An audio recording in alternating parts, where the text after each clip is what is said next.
საქართველოს დამოუკიდებლობის აღდგენიდან 35 წელი გავიდა. ამ 3-10 წლეულზე მეტ პერიოდში გავიარეთ გზა, რომელმაც ქვეყანას სრული ეკონომიკური კოლაფსიდან, ჰიპერინფლაციიდან და ენერგოკრიზისიდან ღია საბაზრო ეკონომიკის მქონე სახელმწიფომდე მიიყვანა. 2025 წლის მონაცემებით ჩვენი ეკონომიკის ზომა 105 მილიარდ ლარამდეა, რაც დაახლოებით 38 მილიარდი დოლარია, ერთსულ მოსახლეზე გაანგარიშებით ლარში მთლიანი შიდა პროდუქტის ზომა 28,235 ლარს, ანუ 10,296 დოლარს შეადგენს. სტატისტიკა გვიჩვენებს, რომ ისტორიულ მინიმუმამდე 7,1%-მდე შემცირდა ქვეყანაში აბსოლუტური სიღარიბის დონე, მედიანური მოხმარების 60%-ს ქვემოთ მყოფი მოსახლეობის წილი 17,3%-ია. უმუშევრობის დონე კი 13,9%-ს შეადგენს. პოსტპანდემიურ პერიოდს და გეოპოლიტიკურ შოკებს საქართველოს ეკონომიკაზე ბუსტის ეფექტი ჰქონდა 2021-26 წლებში ეკონომიკა მაღალ ზრდას აჩვენებდა. ყველა თანხმდება, რომ ეს და სწორედ გეოპოლიტიკის დამსახურება, მიგრანტების ეფექტი, სხვადასხვა არხებით განპირობებული მაღალი სავალუტო შემოდინებები და გააქტიურებული IT სექტორი, ეს არის ფაქტორები, რომელმაც ქვეყანაში ეკონომიკური ზრდის აქსელერაცია მოახდინა და შეცვალა ეკონომიკის სტრუქტურა. მაინც რა ტიპის ეკონომიკით ხვდებით დამოუკიდებლობის 35 წელს, სად გვაქვს ჩავარდნები და რა დგას ლამაზი რიცხვების უკან. ეკონომისტი გიორგი ხიშტოვანი გვერდდება პირდაპირ ეთერში. გიორგი, მოგესალმები, გილოცავ დამოუკიდებლობის დღეს ამაყები ვართ 35 წელი გავიდა, რაც დამოუკიდებელი ქვეყანა ვართ და მიუხედავად მრავალი გამოწვევისა, ნაბიჯები გვაქვს წინაც. მოდი მაინც ვისაუბროთ, საინტერესო მიჯნა არის ეს 35 წელი, რა ტიპის ეკონომიკა მივიღეთ, ჩვენ საკმაოდ რთული პერიოდი გამოვიარეთ, ახლა ამაზე მე მგონი დიდად შეჩერება არ ღირს, მაგრამ რა გვაქვს 35 წლის თავზე? მადლობა. ესე იგი, დავიწყებ სტრუქტურით, მაშინ ეკონომიკის და ვიტყვი, რომ ჩვენ მივიღეთ ეკონომიკა, სადაც საკმაოდ განვითარებული არის ფინანსური სექტორი. უბრალოდ ერთი ნიუანსია, განვითარება არის ცალმხრივი, იმ გაგებით, რომ საბანკო სექტორი განვითარდა ძალიან სწრაფად, ძალიან მაღალი ტემპით და ისტორიული პატარა ექსკურსებიც რო გავაკეთოთ, ჩემი აზრით, ერთ-ერთი მნიშვნელოვანი განმაპირობებელი ფაქტორი ამის იყო ის გარემოება, რომ სახელმწიფო ბანკები არ გქონდა ჩვენ ქვეყანაში, ანუ იმდენად ძლიერი იყო დაღმასვლა 90-იანი წლების დასაწყისში, რომ დამოკიდებულება საერთაშორისო მხარდაჭერაზე იყო მაღალი. საერთაშორისო მხარდაჭერის მოდელი კი ფაქტურად სთხოვდა საქართველოს, რომ უარი ეთქვა სახელმწიფო ბანკების არსებობაზე და მიეცა, ასე ვთქვათ, განვითარების შესაძლებლობა კერძო საბანკო სექტორისთვის და ამის შედეგია ის, რომ ჩვენ ნამდვილად ამაყები შეიძლება ვიყოთ, რომ საქართველოს საბანკო სისტემა არის ერთ-ერთი მოწინავე რეგიონში. მეორე მნიშვნელოვანი ფაქტორი ეს არის სამშენებლო სფერო, მე მგონია, რომ ერთი მხრივ ეს არის სიძლიერე ქვეყნის, რადგანაც ფაქტიურად რომ დავაჯამოთ მთლიან შიდა პროდუქტში უძრავი ქონებით ვაჭრობა და მშენებლობა ვიღებთ დაახლოებით მეხუთედს ეკონომიკის, რომელიც პირდაპირ დაკავშირებულია მშენებლობასთან და დეველოპმენტთან და ამ ტიპის საქმიანობასთან, რაც კარგია იმ გაგებით, რომ ზოგადად ეს არის ქვეყანაში ესე ვთქვათ ინვესტირების ერთ-ერთი წყარო ქვეყანაში ამ გაგებით, რომ ბევრი უცხოელი ყიდულობს საქართველოში უძრავ ქონებას და ამით ირიბად შემოდის პირდაპირ უცხოური ინვესტიციები ქვეყანაში და აქაც ვიტყოდი, რომ ამასაც აქვს თავისი ეს მინდა რომ რაც ექსკურსები, ამასაც აქვს თავისი ასე ვთქვათ პრეისტორია, ამის პრეისტორია არის ის, რომ 2000-იან წლებში აი ამ დიდი რეფორმების პროცესში, მათ შორის სამშენებლო ტიპის საქმიანობა გახდა ბევრად უფრო მარტივი, გამარტივდა და ის რეგულატორული გამარტივებები, რაც მოხდა ქვეყანაში, ამან მიცად სერიოზული ასე ვთქვათ, ბუსტი,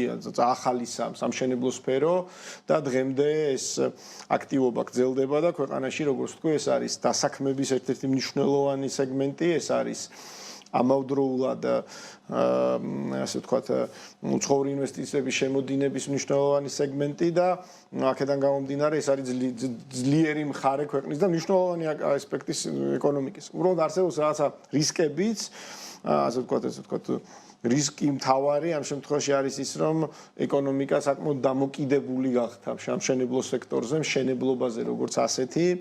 რო შევხედოთ საბანკო სექტორის პორტფელს, დაახლოებით 35-40% პორტფელის პირდაპირ ან ირიბად კავშირში არის მშენებლობასთან, რაც ნიშნავს იმას, რომ ერთმა დაგვიფაროს, მაგრამ ეს კრიზისმა სამშენებლო სექტორზე შეიძლება ძალიან ცუდად იმოქმედოს ქვეყნის ეკონომიკაზე. მესამეს გამოვარჩევდი, ხა ბევრი შეიძლება ლაპარაკი, ამიტომ როცა მეტყვი გადავიდეთ სხვა საკითხზე, მაგრამ არის ხო, ანუ ვაჭრობაზე ვიტყავ, ამახვილებდი ყურადღებას, რომ ჩვენ ისტორიულად ვიყავით ესეთი რაღაცა მომიჯნა, ანუ ტრანზიტული სავაჭრო გზებზე მყოფი ქვეყანა, აზია, ევროპა და შესაბამისად აი ეს რაღაცა ისტორიული ფუნქცია გამოიხატებოდა მათ შორის იმაში, რომ ვაჭრობის სფერო იყო მნიშვნელოვანი სფერო ქვეყანაში და შესაბამისად ახლაც პირდაპირ თუ ირიბად ვაჭრობას ძალიან დიდი როლი აქვს ქვეყნის ეკონომიკაში და ჩვენ ვერ ჩამოვყალიბდით. არ ვიცი, ამაზე შეიძლება ცალკე მსჯელობა ვერ წარმოვიდგინოთ, ძლიერ მწარმოებელ სახელმწიფოდ, ჩვენთან არ არის ძლიერი ინდუსტრია, ჩვენთან არ არის ძლიერი თუნდაც მსუბუქი მრეწველობა, რო შეხედოთ GDP-ის კონფიგურაციას, მაგრამ საკმაოდ ძლიერი არის ვაჭრობა და წარმოიდგინეთ, ესე ვთქვათ, იმდენად დაიხვეწა ეს სქემები, რომ უბრალოდ ერთი რიცხვი რომ მოვიყვანოთ, საქართველოს ექსპორტში მარტო ერთი პროდუქტის ავტომანქანების რეექსპორტს აქვს 40%-იანი წილი 25 წლის მონაცემები და ნუ ერთი შეიძლება ვთქვათ, რომ ეს არ არის რეალური ვაჭრობა, მაგრამ ეს არ არის რეალური ეკონომიკა, მაგრამ მეორე მხრივ იმის გათვალისწინებით, რომ საქართველოში ამ შეიქმნა ინფრასტრუქტურა, რომელშიც დამატებითი ღირებულება იქნება, ავტომატურად ეს ნიშნავს იმას, რომ ადაპტირდა ეკონომიკა და აქვს რესურსი არა მხოლოდ ადგილობრივი პროდუქციის ვაჭრობას შეძლოს, არამედ იმპორტირებული პროდუქციის რეექსპორტის შესაძლებლობა აქვს მრავალ ქვეყანაში და ერთსაც დავამატებულად შევაჯამებ ამ ნაწილს და რაც პოზიტივია აშკარად, ჩვენი ეკონომიკა და აქტორები ეკონომიკური არიან მოქნილი აქტორები. ამას შეუწყო ხელი რეფორმებმა 2000-იანებში, ჩემი აზრით, და ბიზნესის გაკეთების თავისუფლების, ასე ვთქვათ, წახალისებამ 2000-იან წლებში. რატომ გულისხმობ ამას? ხო, ანუ იგივე თქვენ ახსენეთ შესავალში, რომ საქართველო ხეირობს დიდად სამწუხარო პროცესით უკრაინაში, რუსეთის შეჭრის შედეგად, ანუ ეკონომიკურ ბენეფიტებს ჩვენ ვიღებთ ჯერაც. ეს ნამდვილად ასეა, მაგრამ კითხვა ისმის, როგორ ვახერხებთ ამას, როგორ მოახერხა პატარა საქართველოს მაინც ეკონომიკამ ასეთი მნიშვნელოვანი აქტორის როლის მიღება, იმით რომ ჩვენი განსაკუთრებით მცირე და საშუალო ბიზნესი არის მოქნილი, ადაპტირებადი და შესაბამისად ეს უნარები აძლევს შესაძლებლობას სიტუაციურად დაინახოს ბიზნეს შესაძლებლობა და გამოიყენოს ის. რაც ერთმნიშვნელოვნად ჩვენი ეკონომიკის ძლიერი მხარე არის ჩემი აზრით. რამდენად გვაქვს შესაძლებლობა, რომ ამ სტრუქტურით და იმ მიღწევებით, ახლა რაც თქვით, თუნდაც ის რომ თქვათ ბიზნეს შეუძლია მარტივად ადაპტირდეს, მარტივი გადაწყვეტილებები მიიღოს და როგორც ხედავთ ამაში თქვათ ხელისუფლება ხელს არ უშლის, შეიძლება რაღაცა ნაწილში მისი ინტერესიც არის რაღაცა ტიპის მიმართულებებში. რამდენად გვაქვს შესაძლებლობა, რომ განვითარების ამ გზაზე სწორად ვიაროთ და უფრო მეტ პროგრესს მივაღწიოთ, თუ უკვე არის ის მიჯნა, სადაც უკვე დამატებითი ნაბიჯები გვჭირდება იმისთვის, რომ ეკონომიკის განვითარება შევინარჩუნოთ? ნინო, ძალიან კარგი კითხვაა რა, იმიტომ რომ ესეთი ბოლო 5 წელს შევხედოთ და მე წარსულში შეიძლება რაც ექსკურსები გავაკეთოთ. რაღაცა ყველა მოდელი აღწევს თავის რაღაცა პიკს, ხო? და საჭირო ხდება რაღაცა ეკონომიკური პოლიტიკა, არსებობა, რომელიც რაღაცა ახალ შესაძლებლობებს დაანახებს ადგილობრივ აქტორებს და საერთაშორისო აქტორებს. ეხლა ომა უკრაინაში და ეს ომის ბენეფიტები, რომელიც მივიღეთ ჩვენ, ეს არის სრულიად გარედან დეტერმინირებული ბენეფიტები. პირობითად. და ეს არ ეხება მხოლოდ ომს უკრაინაში. იგივე შარშან უცხოელების 15% მგონი ახალი უძრავი ქონების გაყიდვის მოდიოდა მოქალაქეებზე ისრაელიდან, ხო? რაც ნიშნავს იმას, რომ რაღაც მხრივ გარე ფაქტორები ეს პოზიტიურად მოქმედებს საქართველოს ეკონომიკაზე, იგივე ავიღოთ აი უცხოელის ტურისტების თემა, ხო? ასე სტუდენტების თემა, სადაც უკრაინაში ეს ბაზარი უცხოელი სტუდენტების ჩამოიშალა დნეპროპეტროვსკში, ხარკოვში და შესაბამისად ბევრი უცბად აღმოჩნდა, რომ 2.5-ჯერ გაიზარდა პირობითად უცხოელი სტუდენტების რაოდენობა საქართველოში, მაგრამ ესეც არის გარე ფაქტორებით განპირობებული ასე ვთქვათ, პროგრესი. რომელიც შეიძლება ისევე სწრაფად დავკარგოთ, როგორც მივიღეთ. ზუსტად და ახლა ვართ აი იმ ფაზაში, როდესაც რაღაცნაირად და კიდევ ერთხელ, ხო, აი მაღალი ეკონომიკური დაზე ცალკე შეგვიძლია ვისაუბროთ, მაგრამ არის ეს ოქროს წესი, ხო, როდესაც ფაქტორებით არის განპირობებული მაღალი ეკონომიკური ზრდა, როდესაც ეს გარე ფაქტორების ეფექტი მიილევა, ავტომატურად ჯერ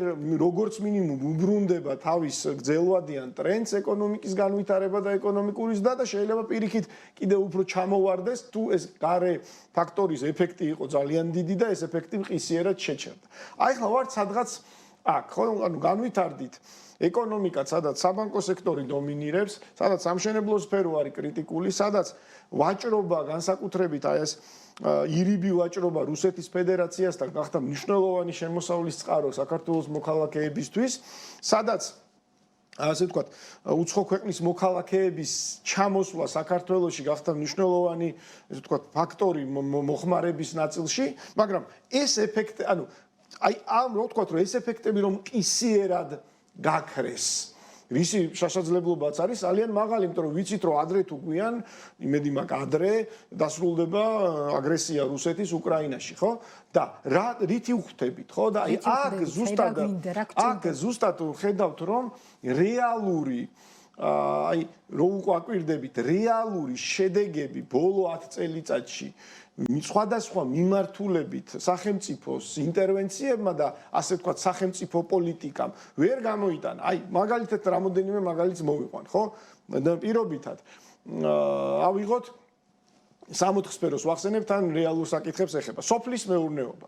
ანუ დაიხარჯა ასობით მილიონი ლარი, ასობით მილიონი ლარი დაიხარჯა ბოლო 10 წელიწადში და ახლა გვიცხადებენ რომ ყველაფერი რაც აქამდე გაკეთდა იმან არ იმუშავა, რომ ის ინსტიტუცია რომელიც ამ თანხების ხარჯვაზე იყო დამოკიდებული აღმოჩნდა რომ უკაცრავად ამ სიტყვისთვის, მაგრამ ილპაპლპებოდა კორუფციაში, იმიტომ რომ ყველა დაიჭირეს ვინც კი შეიძლებოდა რაღაცა გადაწყვეტების მიმღები ყოფილიყო იქ და სოფლის მეურნეობა, როდესაც სურსათის პროდუქციის და ზოგადად ხილის, ბოსტნეულის ფასებზეა საუბარი, ხედავთ თუ რამდენად არაკონკურენტუნარიანი არის საქართველოში მწარმოებელი ფერმერი უცხო ქვეყანაშიდან იმპორტზე. ხო, რაც ნიშნავს იმას, რომ სოფლის მეურნეობა ვერ გავხადეთ ტექნოლოგიურ სფეროდ და ვერ მოახერხეთ ის, რომ ჩვენი სოფლის მეურნეობა იყოს კონკურენტუნარიანი. ან ავიღოთ სიღარიბის თემა, ხო, აი თქვენ ახსენეთ სიღარიბის საკითხი. ასე ვთქვათ, წლებია, არა ეს რიცხვების უკან ძალიან ბევრი ჩემი აზრით განსახილველია საკითხი, მაგრამ ისეთ მომიდა, ისეთ 700,000 ადამიანი არის სოციალური დახმარების მიმღები 20% ქვეყნის მოსახლეობის.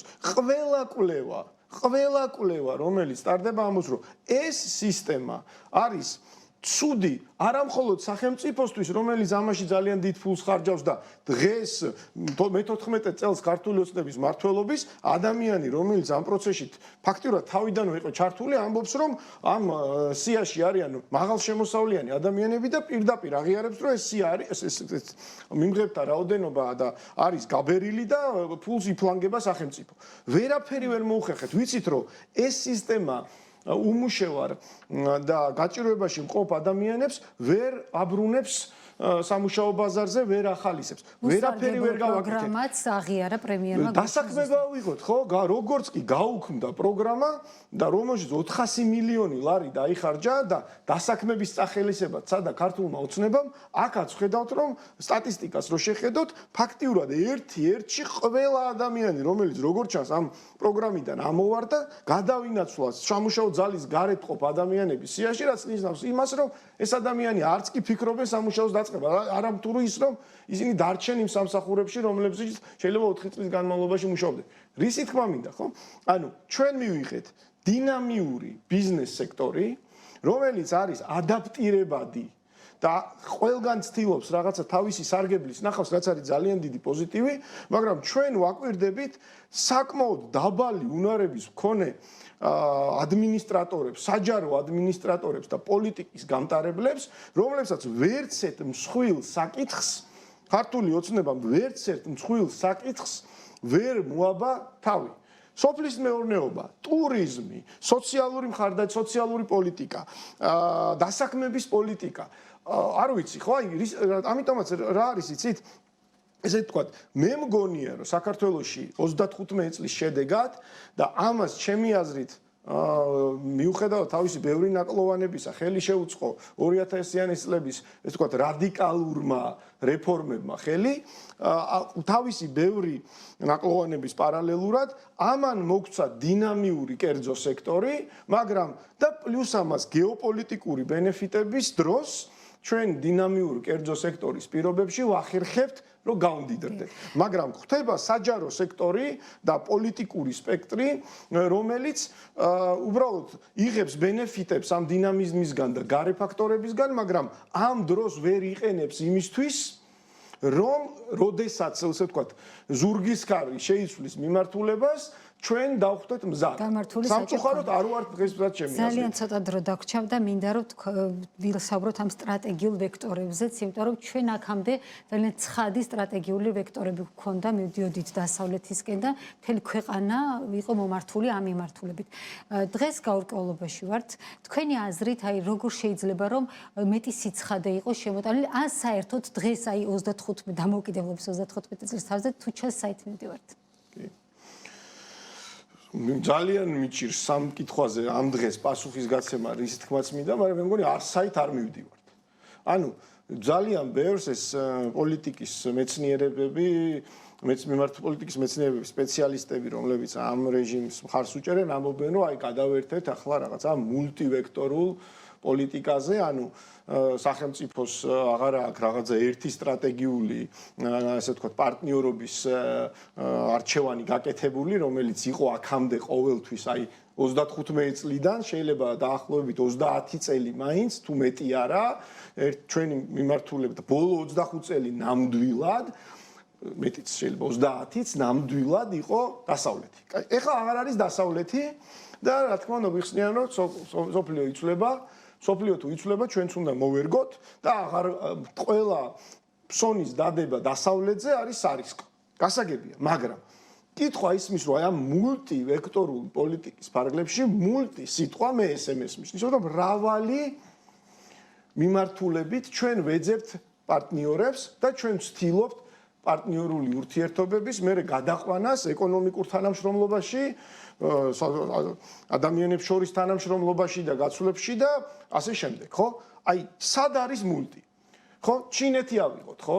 ანუ კი გამოვაწერეთ რაღაცა ტიპის ხელშეკრულებას ხელი, დავარქვით ამას სტრატეგიული პარტნიორობა, მაგრამ არაფერი არ მეტყველებს იმაზე, რომ ჩინეთი არის ჩვენი სტრატეგიული პარტნიორი და ერთ-ერთი ვექტორი ჩვენი განვითარების არის ჩინეთთან. ყოველ 5 წელიწადში ერთხელ ცხადდება, რომ ელექტრომანქანების ხანხანა უნდა აშენდეს ქუთაისში და ფაქტიურად მე მგონი იგივე ნიუსს იმეორებს ქართული ოცნება, ანუ copy-paste-ით, ოღონდ აი თარიღებს ცვლის, როდის მორჩება ეს ყველაფერი. ავიღოთ, შეიძლება ვთქვათ, რომ ერთ ადგილზე ვდგავართ და გაურკვევლობა არის. ჩემი აზრით დგას, ანუ ჩემი აზრით ნინო ძალიან მაღლა და იგივე ეხება უბრალოდ ეს აზრი რომ დავამთავრო, ყველა დანარჩენ ვექტორს ეხება, ხო? რა? ცენტრალური აზია გახდა ჩვენი სტრატეგიული პარტნიორი, გალფის ქვეყნები გახდნენ ჩვენი სტრატეგიული პარტნიორები, რუსეთთან გვაქვს რაღაც დონეზე დაალაგებული ურთიერთობა, თუ არ ვწდებით თქვენ შემისწორებთ, იმიტომ რომ ნიუსში მუშაობთ, დღეს მოაწერა თუ გუშინ ხელი რუსეთის პრეზიდენტმა ფაქტიურად საბოლოოდ გადაფორმებას ცხინვალის რეგიონის და ფაქტობრივად მიტაცებას ცხინვალის რეგიონის მოაწერა ხელი. რუსეთი გახდა ჩვენი სანდო პარტნიორი, დასავლეთზე რომ არაფერი არ თქვა, მეტზე არაფერზე არ ეფიქრებათ საქართველოში, არ ვიცი, აი მაგალითად პარლამენტის, ქართული ოცნების პარლამენტის თავმჯდომარე, მგონი ყველაზე მეტად რა სიტყვაც აქვს წელს ნახსენები და ბოლო წლები არის სიტყვა ბრიუსელი. ხო, რომ ანალიზი ჩაატარო, ბრიუსელი იქნება ყველაზე ხშირად ნათქვამი სიტყვა და მე რომ დაამატო კიდე ამ ანალიზს, რომ რა კონტექსტში ეს არის მტრულ კონტექსტში. ამიტომ რის თქმა უნდა, ნინო, იცი რომ ჩვენ ავირიეთ ჩემი აზრით და 35 წელი და ეს გადააზრება სახელმწიფო ხედვის დროა, იმიტომ რომ შესაძლოა ჩვენ ვცადოთ, რომ მართლაც ყველა მიმართულებით კონდეს სტრატეგიული პარტნიორობა ოღონდ არა ჩვენ ტრემპთან და ჩვენი ქვეყნის ოკუპანტებთან, მაგრამ ეს უნდა იყოს რეალური და არა იმ ნახევარსიმართლეების სამყარო, რომელსაც ბოლო წლებია განსაკუთრებით აქტიურად ქართული ორის ხელისუფლება ჩვენ ცდილობს რომ მოყიდოს. ძალიან დიდი მადლობა. სამწუხაროდ ჩვენც რო ამოიწურა ტრადიციულად. ეკონომისტი გიორგი ხიშტოვანი იყო ჩვენი სტუმარი და მასთან ერთად შევაფასეთ როგორ ეკონომიკა გვაქვს დამოუკიდებლობის აღდგენიდან 35 წლის თავზე.